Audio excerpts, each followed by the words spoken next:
This episode is brought to you by the Roster Up Media Network, home to tangible insights for the NFL and fantasy sports. Check us out at rosterupmedia.com.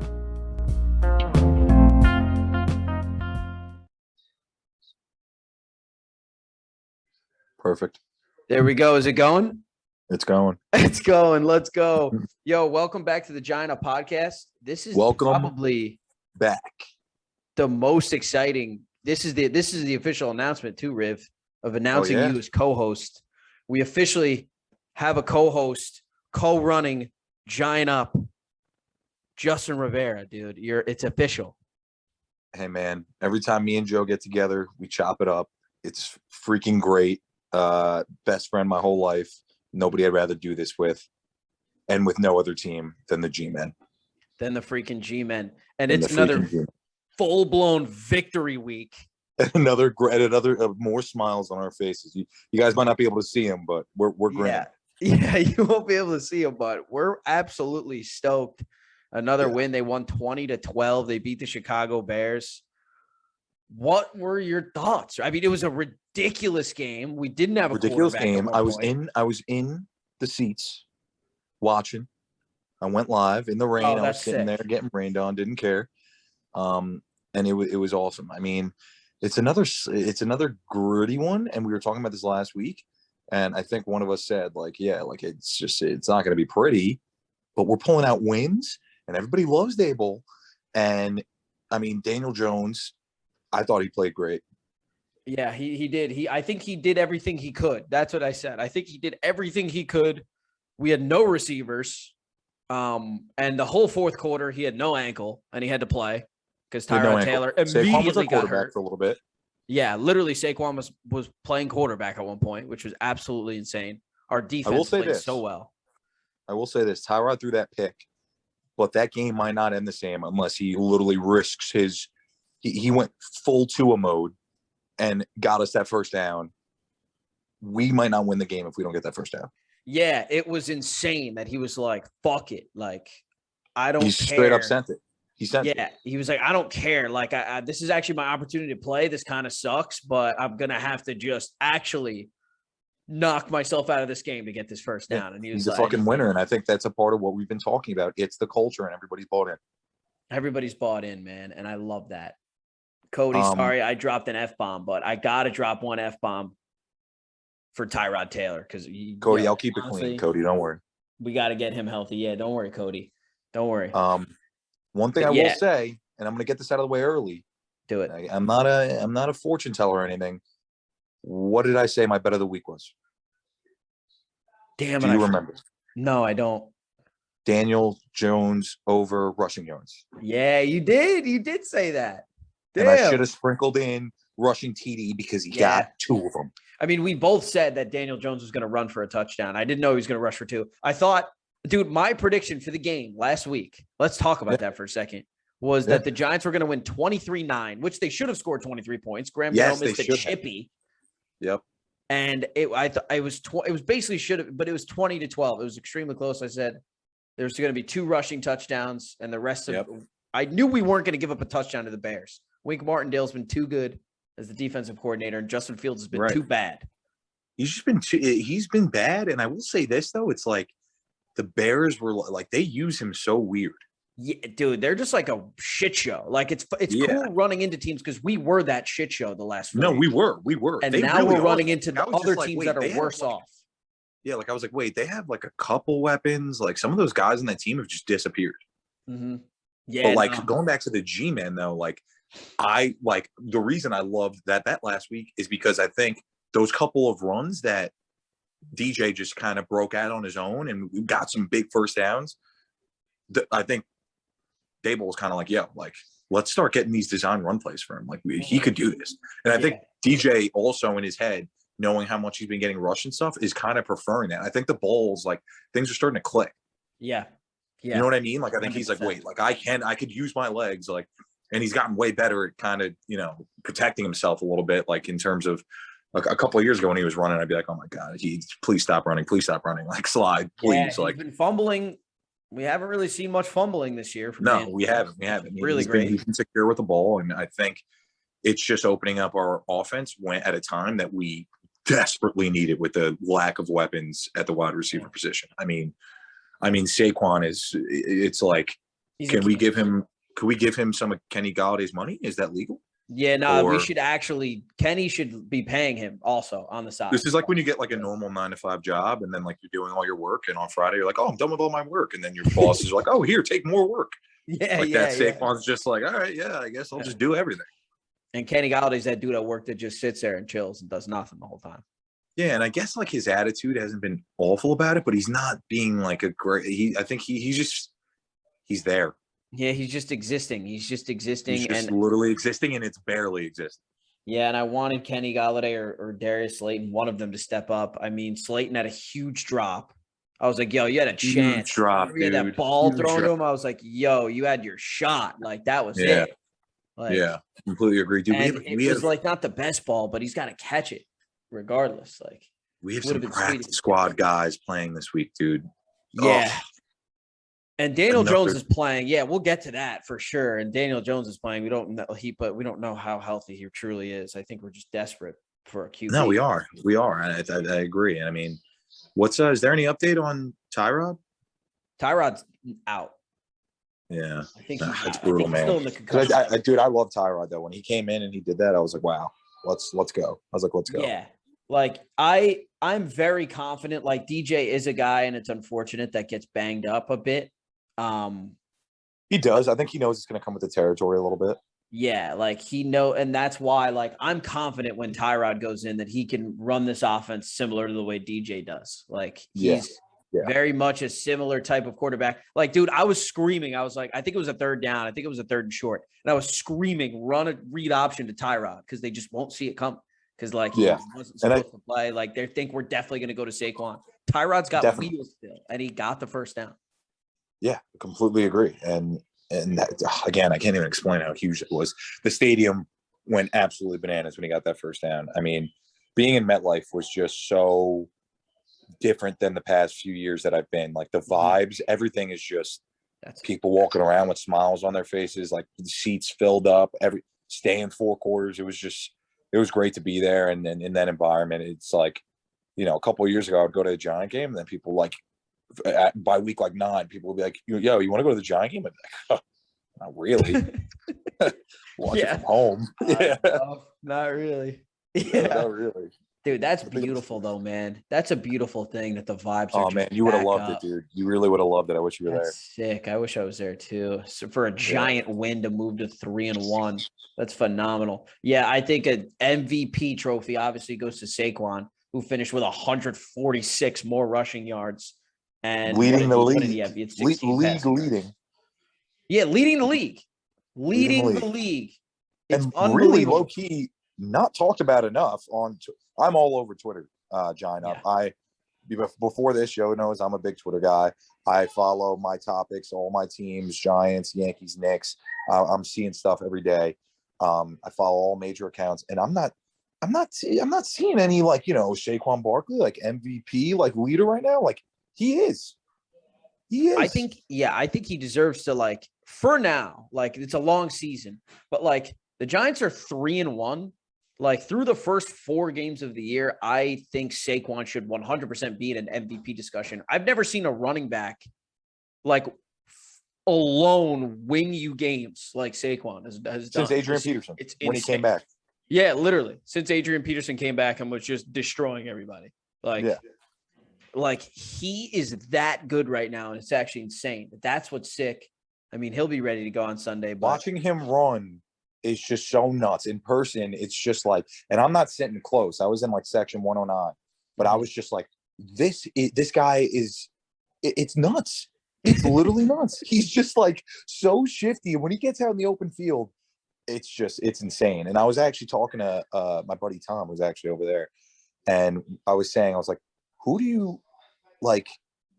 And I could get absolutely ripped apart for this, but Saquon might be harder to tackle in the open field than like Derrick Henry. Like, I'm saying, like 40 yard, like you're a deep safety, like he breaks out a run because he's elusive or he'll run you over. Yeah. Like, what do you do? Like Derrick Henry, like you're going to dive at ankles. He might jump over you, but Derrick Henry's not going to like break your ankles. Like Saquon is just the ultimate package. Yeah. And this is what we knew he was. And this is what we knew he was. And he's back to it. And it's great. Remember that broken play that he just like reversed around to the other side? Yep. I was like, okay, like he's on God level right now. Like, yeah, he's like his motor is different right now. It's different. Him and Andrew Thomas are in full-fledged God mode right now. Oh my God, I know. Evan Neal had a little bit of a better week. Yeah. He's still getting there, man. You got to work out the kinks. It's gonna be you got to work out the kinks. Andrew Thomas looked like a diaper. Every win will help a young offensive rookie lineman like that. Yeah, absolutely. The confidence is key in the NFL. I really believe in that. Yeah, and Andrew Thomas looked like a diaper in the beginning of his career, and you need to give tackles time. That's the law. You need to give 100%. Yeah, that's the law, and we're going to abide by it. And we got great coaching staff right now. The culture is high, and we just, speaking of culture, we just brought back in our culture god, Landon Collins. Landon Collins is back. Landon Collins is back. That's so and sick. I love it. It's so sick. And he's going to be an addition to the defense, which played so well. Shout out to like Dexter Lawrence, who actually pulled his shit out and put it on the grinded table. For 4 quarters. Grinded for 4 quarters. Just literally fought everybody. Shout out to Tay Crowder, who went berserk, who's been a burger some games this year. And went off. Man. He's been trying to figure it out as well, and he had a great game last week. It's just, and like I said, in every podcast I've been in, stack and move. We just got to win. Let's go get another one. Let's stack the positives and let's move. Let's move on. Let's get another win.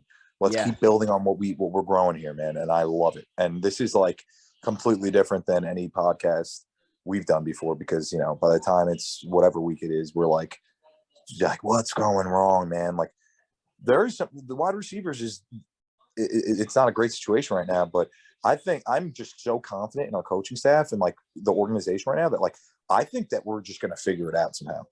I think we're going to figure it out.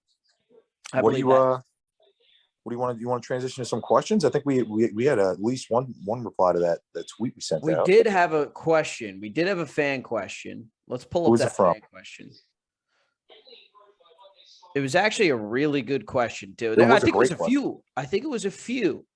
Yeah, it might have been a few. I saw one I really liked. It was kind of a multi-part question, but I was like, me and Joe are going to chop this up. Yeah, absolutely. So shout out Brendan Siafi. Oh, Brendan Siafi, our boy Cheese. A good man. He's a Giant fan. He's a good long and honest, Demon fan, hardworking man.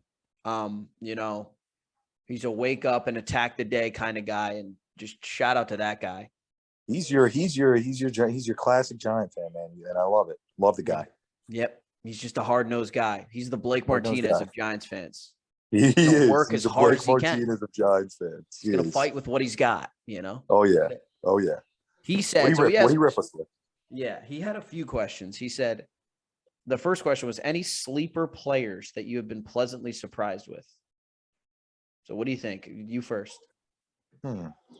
Any sleeper players that I've been, I mean, and last week he didn't have a great week, but I mean, and I keep going back to the wide receivers, but I mean, Richie James, I guess the guy was a nobody really. And he's been grinding, and last week wasn't a great week, but I mean, in a Giants offense, I don't know the last time one of our receivers has had a great week, but I think that he's been grinding, and it seems like he's been putting the work in. He was a guy who was probably on the bubble of getting cut. When I saw him on the roster, I was like, this guy's going to be on opening day roster. Like, I don't know. So I'd probably give it to him. On the defense, I don't know. I mean, I don't know. I would have to give it if I was giving it to anybody, it'd have to be Richie James. I mean, yeah, Richie James is fair for sure. Yeah. Like Richie James, he fumbled on the punt return.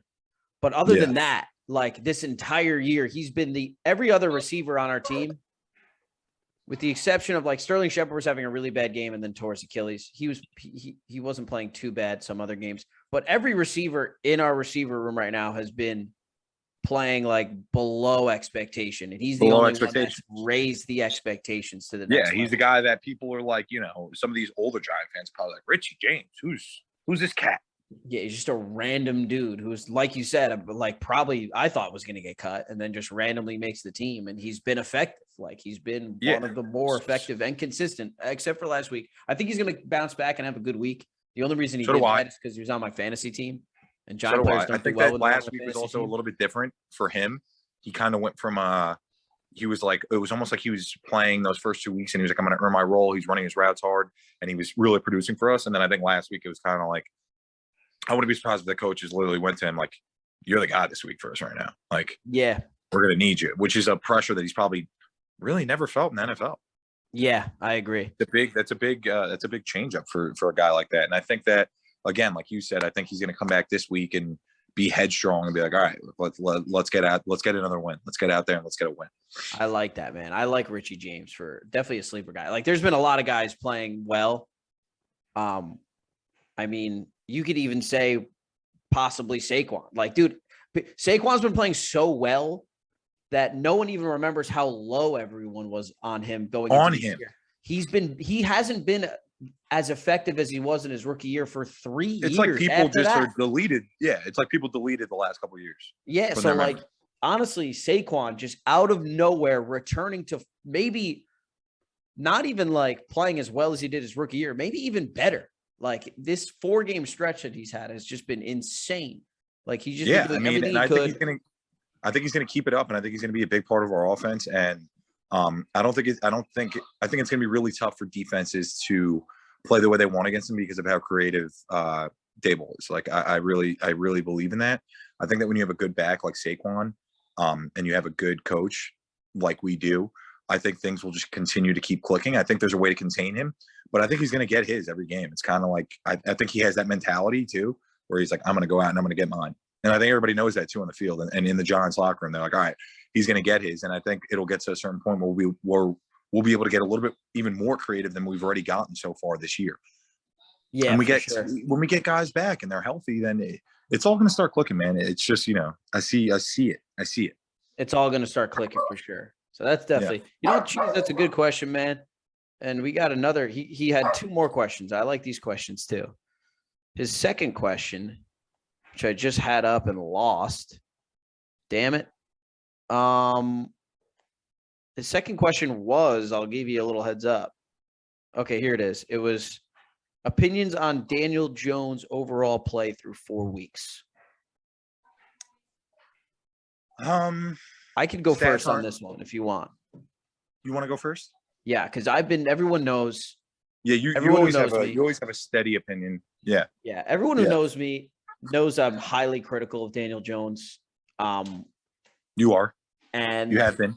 Maybe unfairly sometimes. So I try to keep it tame, especially for the podcast. I don't want to go too crazy. I think you want to keep it optimistic. Yeah.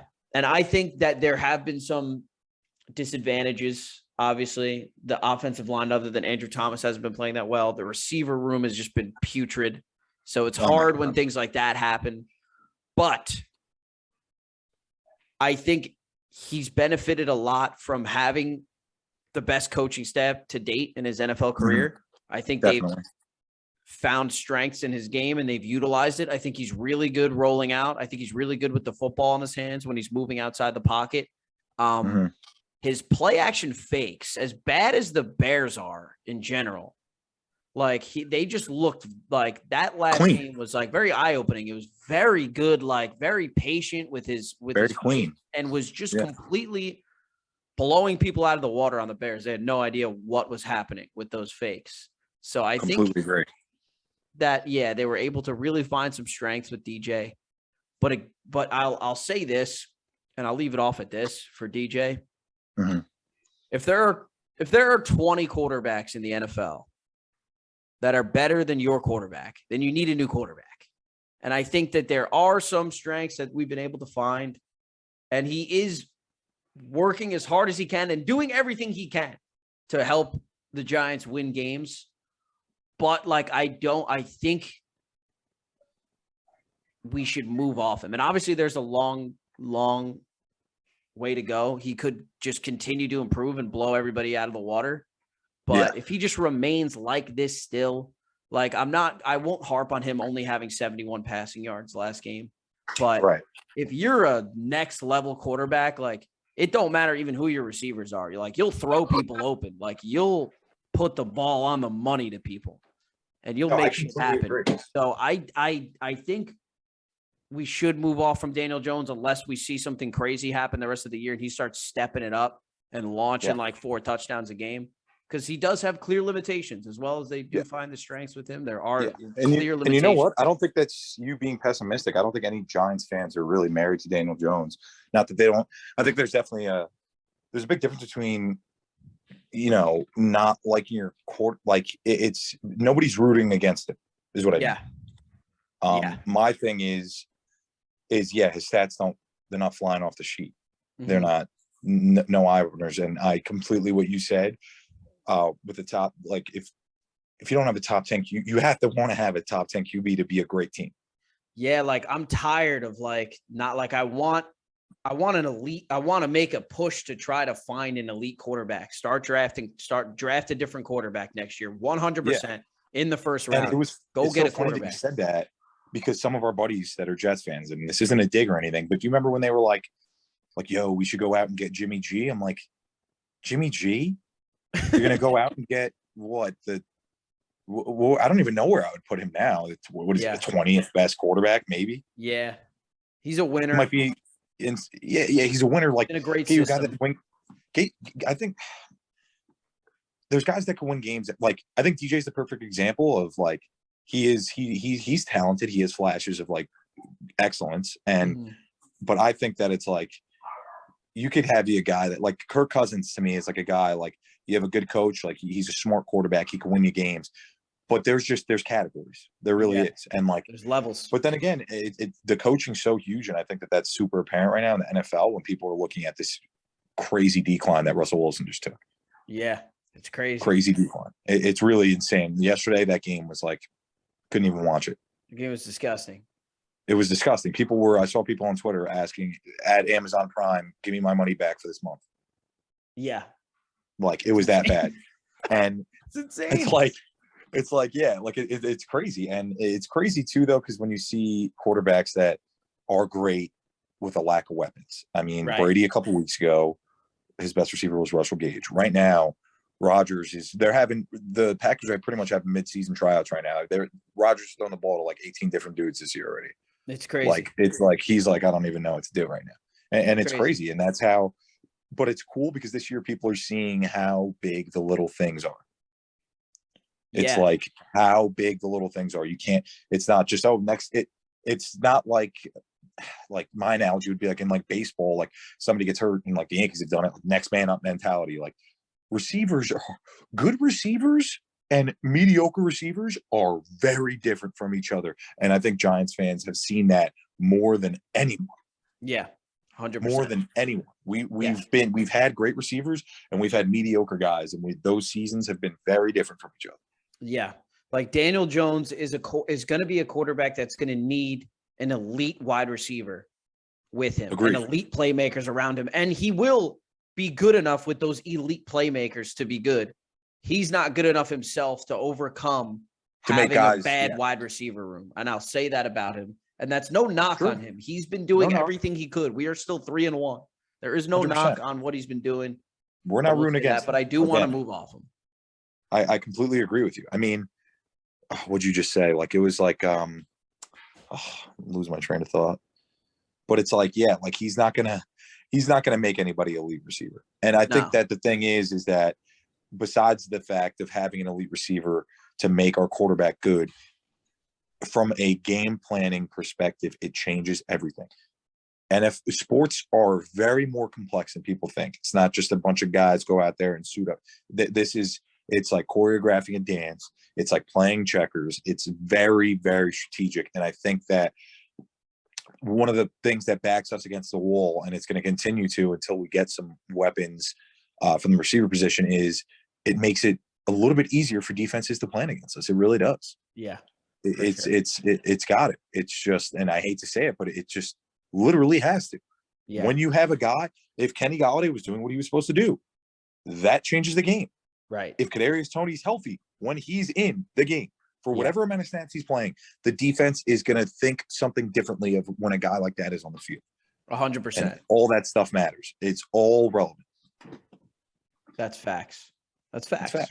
Yeah. And so the bottom line is, DJ, we know where you're at, man. We know where you're at right now. But you never know how it could look when the team gets healthier.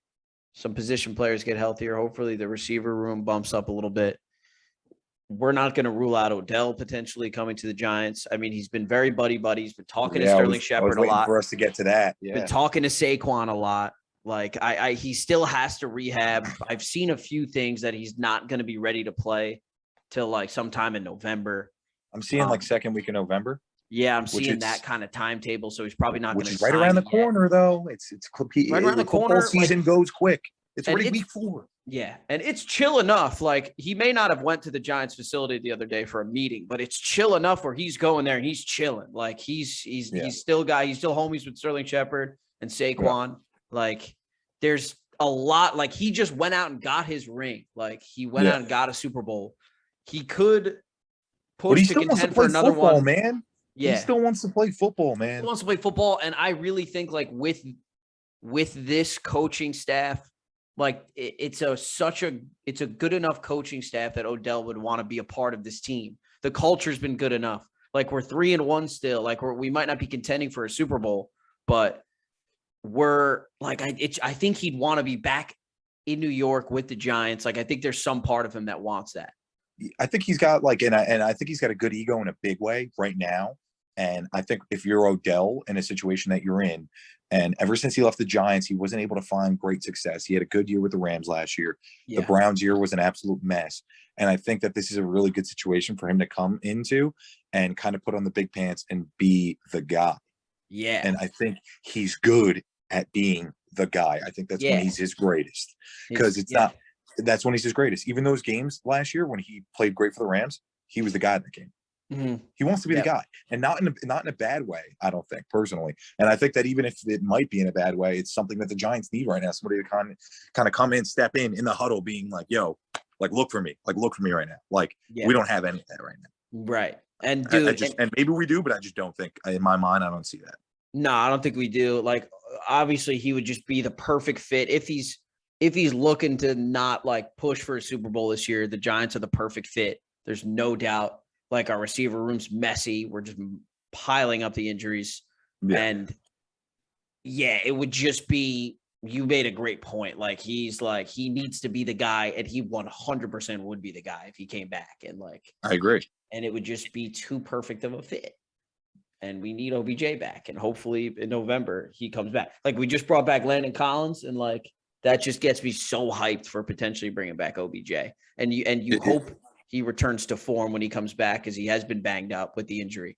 But everyone says he rehabs harder than he rehabs so goddamn hard. He works so hard. He's always been a guy that's in the gym. He's always been a guy that's in the gym, which you gotta love. And what was I gonna say? I mean, a couple of these other teams that I see that he's interested in maybe going to, it's exactly what I was just talking about though. Like he wouldn't be the guy. He wants to, I see that he's gonna meet with the Bills and stuff. Like, and no knock to our other New York team. They're great.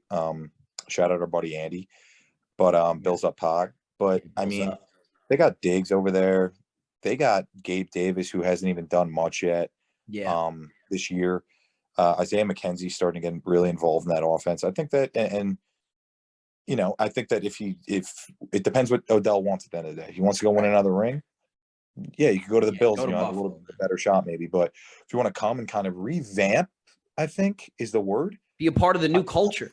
Be part of the new culture. I think he's got it. I think the more he might be like, is this like, like I'm kind of vibing with this. Are they rebuilding like this culture here? Like things feel different from the last couple of years. And I think that it's apparent to everyone, but I think he's also I could feel this. Like he wanted to go to the other day, and it wasn't an official meeting, but he wanted to be up in the team facility in the locker room, just getting a feel for things. Wanted to get the vibe. Wanted to get the vibe. When you're Odell now too, and you've had different dimensions of the NFL, like you get an inkling for what you want. Yeah, that's a fact. So I think he's kind of chasing more of he wants to be in a situation that he's going to feel comfortable. Yeah, absolutely. And Dable has the vibes through the roof. Dable's going to have, I bet he would love to play for Dable. Like Dable would love him. He's my favorite ball guy ever, I think. He might be my favorite ball guy ever. He's the man. We love Brian Dable. Him and The Rock. Yeah. Yeah. Yeah. But we got the Packers. Last thing before we wrap up, we got the Packers. We got the Packers in London. I already tweeted out earlier today. I'm going to have to wake up at 6:30 in the morning on Sunday to watch a football game, which is going to be absolutely bizarre. But I'm coming back from a wedding. The Giant Up Pod boys they're battling elements this weekend. it's going to be a lot of elements for sure. We're going to have to fight through. We got no choice, boys. What do you think looking into this game? Daniel Jones is quickly back after he's had ankle problems in the past. I'm not sure if he's 100% healthy. His mobility may be in question. Our receiver room's a mess. Yeah. What do you think going into this game? I think it might be tough. I think the Packers are still just always going to be a good team. They have good coaching as well. They have Aaron Rodgers, who is just, one of the best quarterbacks of our generation, honestly. Yeah. And he's still – but the thing is that I think the Packers, like us, are still trying to figure things out. Packers' defense isn't incredible. Their receiver room isn't incredible either. Their receiver room's not incredible. I would say it's probably on the same level as ours, if we're being realistic. Yeah. It sucks because sometimes it bothers me that the spread's so big. It's -8 Packers. Yeah, I and I'm saw like, that. oh, damn. It's like I thought we had a little bit better of a chance to win this, but according to Vegas. But I still think we have to rule out the Giants at this point.